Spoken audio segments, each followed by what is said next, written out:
எல்லாருக்கும் வணக்கம். எல்லாரும் எப்படி இருக்கீங்க? இந்த செக்ஷன் ஆஃப் வீடியோல வந்து நம்ம நிறைய விஷயம் வந்து ரொம்ப ஃப்ராங்கா பேச போறோம். நிறைய விஷயம் டிஸ்கஸ் பண்ண போறோம். அந்த வகையில இந்த வீடியோல நம்ம எடுத்து டிஸ்கஸ் பண்ண போற டாபிக் வந்து எலக்ட்ரிக் வெஹிக்கிள்ஸ். ஆல்ரெடி இந்தியால நிறைய மேனுஃபேக்சரர்ஸ் இருக்காங்க, நிறைய கார் ஆப்ஷன்ஸ் இருக்கு, நிறைய வேரியன்ட்ஸ் இருக்கு, நிறைய செக்மெண்ட்ஸ் இருக்கு. ஸோ ஒரு ஈவி கார்ஸ் வாங்கலாம் அப்படின்னா நான் ஆல்ரெடி ஒரு வீடியோல சொல்லியிருந்தேன். ஓவராலா நம்ம இந்தியால 34 ஈவி கார்ஸ் தான் அவைலபிளா இருக்கு, இன்க்ளூடிங் லக்ஸுரி கார்ஸ். நான் சொல்றது லக்ஸுரி எஸ்யூவி, அதுக்கப்புறம் லக்ஸுரி செடான், ஃபார் எக்ஸாம்பிள் மெர்சிடிஸ்ல, அவுடில இந்த மாதிரி கார்ஸ் எல்லாம் சேர்த்து ஈவிக்குன்னு இந்தியாவில் மொத்தமாக 34 கார்ஸ் தான் வந்து சேல் ஆகுது. அதில் வந்து ஒரு 20 lakhsக்குள்ளார இருக்கிற கார்ஸ் எல்லாம் பார்த்தீங்கன்னா ஒரு 13 கார் தான் இருக்கு. அப்படி இருக்கும்போது ஈவி கார்ஸ் வாங்கலாமா அப்படிங்கிற கொஸ்டின் நிறைய பேருக்கு இருக்கும். அது ஒரு தனி டிபேட்டு, அதை நம்ம இன்னொரு வீடியோவில் வச்சுக்கலாம். ஆனால் நீங்கள் ஈவி கார் வாங்கலான்னு முடிவு பண்ணிட்டீங்க. அப்படி வாங்கலான்னு முடிவு பண்ணிட்ட அப்புறம் என்னென்ன விஷயங்களை வந்து நீங்கள் உன்னிப்பாக தெரிஞ்சுக்கணும், காமனாக நீங்கள் தெரிஞ்சுக்க வேண்டிய விஷயங்கள்லாம் என்ன அப்படிங்கிறது தான் இந்த வீடியோவில் நம்ம பார்க்க போகிறோம். ஒரு ஐசி கார்ஸ் அப்படின்னு வர்றப்ப நமக்கு வந்து அதில் என்ன இன்ஜின் இருக்குது அப்படிங்கிறது தான் மெயினாக தெரிஞ்சுக்க ஆசைப்படுவோம். அது எந்த மேனுஃபேக்சரர்ஸ் கிட்டேருந்து வருதுன்னு தெரிஞ்சுக்க ஆசைப்படுவோம். ஆனால் எலக்ட்ரிக்குன்னு வர்றப்ப அது எவ்வளோ பேட்டரி கெப்பாசிட்டி இருக்குது அப்படிங்கிறது தான் ரொம்ப முக்கியமான விஷயம்.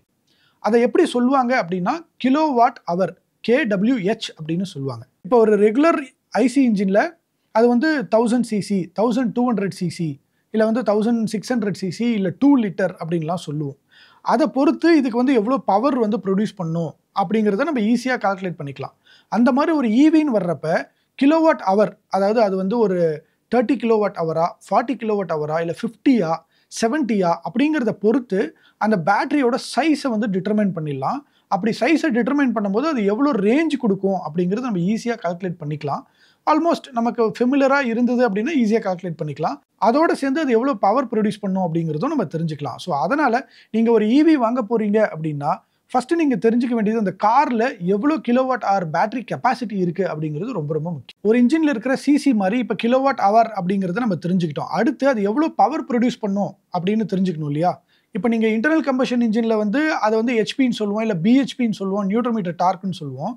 இதுலேயும் அதே மாதிரி நம்ம ஹெச்பிக்கும் நியூட்டன் மீட்டர் டார்க்கும் கன்வெர்ட் பண்ணிக்கிறோம். ஆனால் அதை எப்படி கால்குலேட் பண்ணுவோம்னா கிலோவாட்டில் கால்குலேட் பண்ணுவோம். கிலோவாட் அப்படின்னாவே அது யூனிட் ஆஃப் பவர் அப்படின்னு சொல்லுவாங்க. ஸோ அதனால் ஒரு கிலோவாட் ஹவர் பேட்டரியிலேருந்து எவ்வளோ கிலோவாட் பவர் ப்ரொடியூஸ் ஆகுது, எவ்வளோ வெளியே வரும் அப்படிங்கிறது தான் ஒரு ஈவிக்கு நம்ம கால்குலேட் பண்ணக்கூடிய விஷயம். ஸோ இந்த கிலோவாட்டை தான் நீங்கள் ஹெச்பிக்கும் கன்வெர்ட் பண்ணிக்கலாம், பிஹெச்பிக்கும் கன்வெர்ட் பண்ணிக்கலாம். நிறைய மேனுஃபேக்சரர்ஸ் வந்து கிலோவாட்டாகவே மென்ஷன் பண்ணியிருப்பாங்க. ப்ரௌசரில் பார்த்தீங்கன்னா இல்லை ஷோரூமில் போய் கேட்டிங்கன்னா அதுலலாம் பிரிண்ட் ஆகிருக்கிறது வந்து கிலோவாட்டில் தான் நிறைய இடத்துல பிரிண்ட் ஆகிருக்கும். நீங்கள் ஆன்லைனில் போட்டு பார்த்தீங்கன்னா அது கிலோவாட்லேருந்து ஹெச்பிக்கு ஈஸியாக கன்வெர்ட் பண்ணி தெரிஞ்சுக்கலாம். ஸோ பேட்டரி கெப்பாசிட்டி தெரிஞ்சாச்சு, அது எவ்வளோ பவர் ப்ரொடியூஸ் பண்ணும் அப்படிங்கிறத நம்ம பார்த்தாச்சு. மூணாவது விஷயம் சார்ஜரோடைய கெப்பாசிட்டி. சார்ஜரோட கெப்பாசிட்டியில் என்ன இருக்குது அப்படின்னு நீங்கள் கேட்கலாம். ஏன்னா ஒரு ஈவி வாங்கணும்னு நம்ம நினச்சாலே நமக்கு வந்து ஃபஸ்ட்டு வர்ற பயம் என்ன, அது எவ்வளோ நேரம் சார்ஜ் ஆகும் அப்படிங்கிறதும் அது எவ்வளோ தூரம் போகும் அப்படிங்கிறது தான் நம்ம எல்லாருக்குமே இருக்கிற பயமாக இருக்கும். ஸோ அது எவ்வளோ நேரம் சார்ஜ் ஆகும் அப்படிங்கிறது அந்த சார்ஜருடைய கிலோவாட் தான் வந்து டிசைட் பண்ணுது. அதே மாதிரி அது எவ்வளோ தூரம் போகும் அப்படிங்கிறது அந்த காரில் இருக்கிற பேட்டரி கெப்பாசிட்டி டிசைட் பண்ணுது. ஸோ இதை நம்ம ஒரு ஃபார்முலா வச்சு கால்குலேட் பண்ணிக்கலாம். முதல்ல இந்த சார்ஜர்ஸ் வந்து பார்ப்போம். உலக அளவுலையும் சரி இந்தியாலையும் சரி இந்த சார்ஜர் அப்படிங்கிறது ஒரு 3 கேட்டகரியாக பிரிச்சிடலாங்க. ஃபஸ்ட்டு கேட்டகரி வந்து லெவல் 1, அதாவது ஏசி சார்ஜர்ஸ். இது வந்து ஒரு 2 to 3 கிலோவாட் பவர் அவுட்புட்டை வந்து ப்ரொடியூஸ் பண்ணும். பெரும்பாலும் இந்த சார்ஜரை யூஸ் பண்ணி நீங்கள் வீட்டில் இருக்கிற ரெகுலர் சாக்கெட்லேயே வந்து போட்டு சார்ஜ் பண்ணிக்கலாம். உங்களுடைய ஈவி ஸ்கூட்டர்ஸாக இருந்தாலும் சரி, இல்லை கார்ஸாக இருந்தாலும் சரி. இந்த லெவல் 1 ஏசி சார்ஜரில் அதிகப்படியான டைம் எடுத்துக்கும். கிட்டத்தட்ட 8 hours to 12 hours, ஏன் 14 hours கூட சார்ஜ் ஆகும் 0 to 100% ஆகிறதுக்கு. பெரும்பாலும் டிஃபால்ட்டாக நீங்கள் ஒரு ஈவி வாங்குறீங்கன்னா கண்டிப்பாக இந்த சார்ஜர் அந்த காரோட சேர்ந்து வந்துடும். அடுத்து வந்து ஏசி லெவல் 2. இதில் வந்து 7.2 கிலோவாட் டு 22 கிலோவாட் பவர் கொண்ட சார்ஜர்ஸ் வந்து இருக்கும். அவ்வளோ அவுட்புட்டை இது ப்ரொடியூஸ் பண்ணும். இது பெரும்பாலும் பார்த்தீங்கன்னா தனியாக கம்பெனிஸ் வந்து மேனுஃபேக்சரர்ஸ் வந்து உங்கள் வீட்டில் வந்து இன்ஸ்டால் பண்ணுறோம் அப்படின்னு சொல்லுவாங்க. அதுக்கு எக்ஸ்ட்ராவாக சார்ஜஸ் வந்து கேட்பாங்க. இல்லாட்டி பப்ளிக்கில் நிறைய இடத்துல இன்ஸ்டால் பண்ணி வச்சுருப்பாங்க. நீங்கள் அதை போய் யூஸ் பண்ணுறதா இருந்தால் சப்ஸ்கிரிப்ஷன் பேஸஸோ இல்லை வந்து இயர்லி பேஸஸோ நீங்கள் பே பண்ண வேண்டியதாக இருக்கும். இதில் நீங்கள் சார்ஜ் பண்ணுறப்ப கிட்டத்தட்ட 4 to 6 hours வந்து 0 to 80 வந்து சார்ஜ் ஆகும். நான் வந்து இந்த 0 to 80% அப்படின்னு சொல்கிறேன். இதை நான் மட்டும் இல்லை, எல்லா மேனுஃபேக்சரர்ஸுமே ஒரு 0 to 80% தான் அதிகப்படியாக சொல்லுவாங்க. யாருமே 0 to 100ன்னு சொல்ல மாட்டாங்க. ஏன் அப்படி சொல்றது இல்லைங்கிறத நான் தனியாக எக்ஸ்பிளைன் பண்ணுறேன். மூணாவது சார்ஜர் அப்படின்னு பார்த்தீங்கன்னா அதுதான் டிசி சார்ஜர். ஸோ இவ்வளோ நேரம் நம்ம பார்த்தது லெவல் 1, லெவல் 2 அது ஏசி சார்ஜர். டிசி அப்படிங்கிறது பிரத்யேகமாக அதுக்காக ஒரு ஸ்டேஷன் மாதிரி வந்து செட் பண்ணியிருப்பாங்க. அங்கே நீங்கள் போய் சார்ஜ் பண்ணிக்கலாம். இது வந்து 30 கிலோவாட்லேருந்து கிட்டத்தட்ட 120 கிலோவாட் வரையும் பவர் அவுட்புட் வந்து ப்ரொடியூஸ் பண்ணும். பேசிக்காக இது ஃபாஸ்ட் சார்ஜர் அப்படின்னு சொல்லுவாங்க. 0 to 80% வந்து ஒரு 1 ஹவர்க்குள்ளாரையே 30 to 60 மினிட்ஸ்க்குள்ளாரையே சார்ஜ் பண்ணிடும். இந்த டிசிலேயே இன்னொரு கேட்டகரியும் இருக்குது. அதுதான் அல்ட்ரா ஃபாஸ்ட் சார்ஜிங் அப்படின்னு சொல்கிறாங்க. அது வந்து 120 கிலோவாட்லேருந்து 350 கிலோவாட் அளவுக்கு வந்து அவுட்புட் ப்ரொடியூஸ் பண்ணும். 15 to 30 மினிட்ஸ்லேயே வந்து 0 to 80% வந்து சார்ஜ் பண்ணிடும். இப்போ நம்ம பேசிக்கான ஒரு கால்குலேஷனுக்கு வருவோம். டாட்டாவோட நெக்ஸான் ஈவி எடுத்துக்கலாம். அதில் வந்து 30 கிலோவாட் ஹவர் பேட்டரி கெப்பாசிட்டி இருக்குது. இந்த காரை நம்ம சார்ஜ் பண்ணுறதுக்கு எவ்வளோ நேரம் ஆகும் அப்படிங்கிற கால்குலேஷன் ரொம்ப ஈஸி. இந்த கிலோவாட் ஹவர் பேட்டரி கெப்பாசிட்டி 30 அப்படின்னா அந்த 30யை டிவைடட் பை உங்களுடைய சார்ஜருடைய அவுட்புட் லெவல் என்ன, அதால நீங்க டிவைட் பண்ணீங்கன்னா எவ்வளோ நேரம் வருதோ அவ்வளோ ஹவர்ஸ் ஆகும். அவ்வளோதாங்க பேசிக் சிம்பிள் கால்குலேஷன். ஸோ இந்த 30 கிலோவாட் ஹவர் பேட்டரி கெப்பாசிட்டி கொண்ட இந்த காரை நீங்கள் சார்ஜ் பண்ணணும், அதுவும் ஒரு 3.3 கிலோவாட் சார்ஜரை கொண்டு நீங்கள் சார்ஜ் பண்ணுறீங்க அப்படின்னா உங்களுக்கு கிட்டத்தட்ட 9 hours ஆகும். இதில் இன்னொரு விஷயமும் நம்ம கால்குலேட் பண்ணணும். சார்ஜர் எலக்ட்ரிசிட்டி அப்படின்னு வந்தாவே அதில் வந்து நிறைய லாஸ் ஏற்படும். நீங்கள் சார்ஜ் பண்ணுறப்ப அந்த ஒயரில் கொஞ்சம் லாஸ் போகும், அதுக்கப்புறம் வந்து பேட்டரியில் கொஞ்சம் லாஸ் ஏற்படுத்தும்.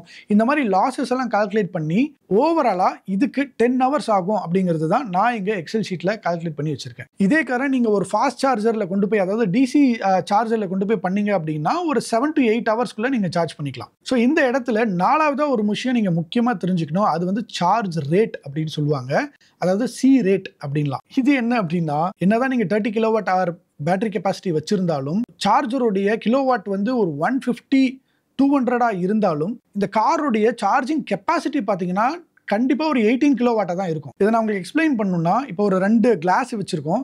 இந்த 2 கிளாஸுடைய மவுத்து வந்து பெருசாக இருக்குது, அதுக்குள்ளே தண்ணி ஃபுல்லாக இருக்குது, இதில் எம்டியாக இருக்குது. இப்போ நான் இதுக்குள்ளே இருக்கிற தண்ணியை இப்படி ஊற்றினேன் அப்படின்னா எல்லா தண்ணியும் டக்குன்னு ஒரு செகண்டில் இங்கேருந்து இங்கே போயிடும். ஆனால் நான் அப்படி ஊற்றாமல் இது ரெண்டுத்துக்கும் நடுவுலையும் ஒரு சின்ன பைப் வச்சு நான் கனெக்ட் பண்ணுறேன்னு வச்சுக்கோங்களேன். என்னதான் இங்கே மவுத் இவ்வளோ பெருசு இருந்தாலும் இதில் இப்படி டைரெக்டாக ஊற்ற முடியும்னு இருந்தாலும் நம்ம ஒரு பைப் வச்சிட்டோம் அப்படின்னா அந்த பைப் வழியாக தான் தண்ணி மெதுவாக தான் போய் ஃபில் ஆகும். அதே மாதிரி ஒரு பேட்டரியை சார்ஜ் பண்ணுறதுக்கு சார்ஜரோட அவுட்புட் வந்து ரொம்ப அதிகமாக இருந்தாலும் இந்த பேட்டரி இவ்வளோதான் இன்புட் எடுத்துக்கணும்னு அவங்க வந்து கோட் பண்ணியிருப்பாங்க. அந்த இன்புட்டை தான் அது எடுத்துக்கும். அப்படி எடுத்துக்கும் போது அது மெதுவாக தான் சார்ஜ் ஆகும். இதை இன்னும் கிளியராக எக்ஸ்பிளைன் பண்ணணும்னா நம்ம மொபைல் ஃபோனை வச்சு ஈஸியாக எக்ஸ்பிளைன் பண்ண முடியும். உங்கள் ஃபோன் வந்து ஃபாஸ்ட் சார்ஜிங் எனேபிள்டாக இல்லை அப்படின்னா நீங்கள் என்ன தான் வாட்ஸ் அதிகமாக இருக்கிற சார்ஜரை யூஸ் பண்ணி சார்ஜ் பண்ணாலும் இந்த ஃபோன் வந்து மெதுவாக தான் சார்ஜ் ஆகும். அதே மாதிரி தான் கார்ஸும். இதுக்கு ஃபார்முலா பார்த்தீங்கன்னா C rate is equal to charge power divided by battery capacity. இப்படி பண்ணுறப்போ ஒரு வேல்யூ வரும். அது வந்து 0.5லேருந்து 2C வரையும் இருந்தது அப்படின்னா அந்த பேட்டரியோட லைஃப் வந்து ரொம்ப லாங் வரும். இல்லை நான் வந்து இந்த சியோட வேல்யூ வந்து ரொம்ப அதிகமாக வைக்க போகிறேன், நான் ரொம்ப குயிக்காக நான் வந்து சார்ஜ் பண்ணணும்னு நீங்கள் நினச்சிங்கன்னா பாசிபிலிட்டி இருக்குது. நீங்கள் ஒரு பேட்டரியை 15 மினிட்ஸில் 30 மினிட்ஸில் 80% வரையும் சார்ஜ் பண்ண முடியும். ஆனால் அதோடைய ஹெல்த் வந்து சீக்கிரமாக பாதிக்கப்படும். ஏன்னா அது ப்ரொடியூஸ் பண்ணுற ஹீட் வந்து ரொம்ப அதிகம். அதனால தான் நீங்கள் காரில் வந்து பார்த்தீங்கன்னா 0 to 80% அப்படின்னு சொல்லுவாங்க. அந்த 80% வரையும் அவங்க கொடுக்குற அந்த சார்ஜர் கெப்பாசிட்டி, ஃபார் எக்ஸாம்பிள் அது வந்து ஒரு 7.2 கிலோவாட் இருக்குன்னா அந்த 7.2 கிலோவாட் அளவுக்கு அது வந்து கம்ப்ளீட்டாக 80% வரை சார்ஜ் ஆகும். ஆனால் 80%க்கு அப்புறம் நீங்கள் என்னதான் 7.2 கிலோவாட்டில் சார்ஜ் பண்ணாலும் அது கொஞ்சம் கொஞ்சமாக குறைச்சிக்கும். 80 to 85 5ல் தான் சார்ஜ் பண்ணும், 85 to 90 4ல் தான் சார்ஜ் பண்ணும், 90 to 95 2ல் தான் சார்ஜ் பண்ணும், அண்ட் 95 to 100 1 கிலோவாட்டில் தான் சார்ஜ் பண்ணும். இது ஒவ்வொரு கம்பெனியும் அவங்களுடைய பேட்டரி கெப்பாசிட்டி பொறுத்து இந்த அளவை வச்சுப்பாங்க. ஆனால் 80%க்கு அப்புறம் சார்ஜர் ரொம்ப ஸ்லோவாக தான் பேட்டரியை சார்ஜ் பண்ணும். அதனால தான் எல்லா மேனுஃபேக்சரர்ஸும் 0 to 80 தான் பிரதானமாக சொல்லுவாங்க, 100 வந்து யாருமே சொல்ல மாட்டாங்க. ஸோ ஓவராலாக நீங்கள் ஒரு இவி கார் வாங்க போகிறீங்க அப்படின்னா 3 விஷயத்தை நீங்கள் கண்டிப்பாக கவனிச்சாகணும். ஒன்று, பேட்டரி கெப்பாசிட்டி கிலோவாட் ஹவர், அது வந்து எவ்வளோன்னு பார்க்கணும். அது எவ்வளோ சைஸில் இருக்கோ அதை பொறுத்து உங்களுடைய கார் எவ்வளோ ரேஞ்ச் போகும் அப்படிங்கிறத நம்ம கால்குலேட் பண்ணிக்கலாம். ரெண்டாவது, எவ்வளோ பவர் ப்ரொடியூஸ் பண்ணுது கிலோவாட். அந்த பவரையே நிறைய மோட்ஸ் கொடுத்து அவங்க மாற்றுறாங்க. ஈகோ மோட், அதுக்கப்புறம் ஸ்போர்ட் மோட், இப்போ சிட்டி மோட் அப்படின்லாம் நம்ம அந்த பவரை வந்து கம்மி பண்ணியும் கொடுத்து அந்த மோட்டார் அந்த டிரான்ஸ்மிஷனில் கம்மி பண்ணி அந்த மோட்டார்லேருந்து கம்மி பண்ணியும் வந்து நிறைய ரேஞ்ச் வர்ற மாதிரியும் அவங்க பண்ணுறாங்க. ஸோ அந்த பவர் என்னன்னு பார்க்கணும். மூணாவது, நீங்கள் எவ்வளோ கிலோவாட் பவர் ப்ரொடியூஸ் பண்ணுற சார்ஜர் யூஸ் பண்ணுறீங்க அப்படிங்கிறத பொறுத்து தான் நீங்கள் எவ்வளோ சீக்கிரம் அதை சார்ஜ் பண்ண முடியும். அதே போல் அந்த கார் வந்து ஃபாஸ்ட் சார்ஜிங்க்கு எனேபிள்டா இல்லையா, அது ஃபாஸ்ட் சார்ஜ் பண்ண முடியுமா அப்படிங்கிறதும் நீங்கள் பார்க்கணும். இந்த 3 விஷயத்தை அடிப்படையாக வச்சு தான் மார்க்கெட்டில் இருக்கிற டிஃப்ரெண்ட் இவி கார்ஸை கம்பேர் பண்ணி எது பெஸ்ட்டாக இருக்குது, எது நம்ம வாங்கலாம், எது சீக்கிரமாக சார்ஜ் பண்ணும், எது அதிகமான ரேஞ்ச் போகும் அப்படிங்கிறத நம்ம டிசைட் பண்ணிக்க முடியும். இந்த வீடியோ பிடிச்சிருந்தா லைக் பண்ணுங்கள், ஷேர் பண்ணுங்கள். இதே மாதிரி இன்னும் நிறைய வீடியோஸ் பார்க்கணுன்னா மோட்டர் வீடன் யூடியூப் சேனலுக்கு சப்ஸ்கிரைப் பண்ணிவிடுங்க. Car reviews, motor cycle reviews, அதுக்கப்புறம் நிறைய எக்ஸ்பிளைனர்ஸ் வந்து சேனலில் இருக்குது. இதே மாதிரி இன்னொரு வீடியோவில் உங்களை வந்து பார்க்குறேன். நான் டிஜே.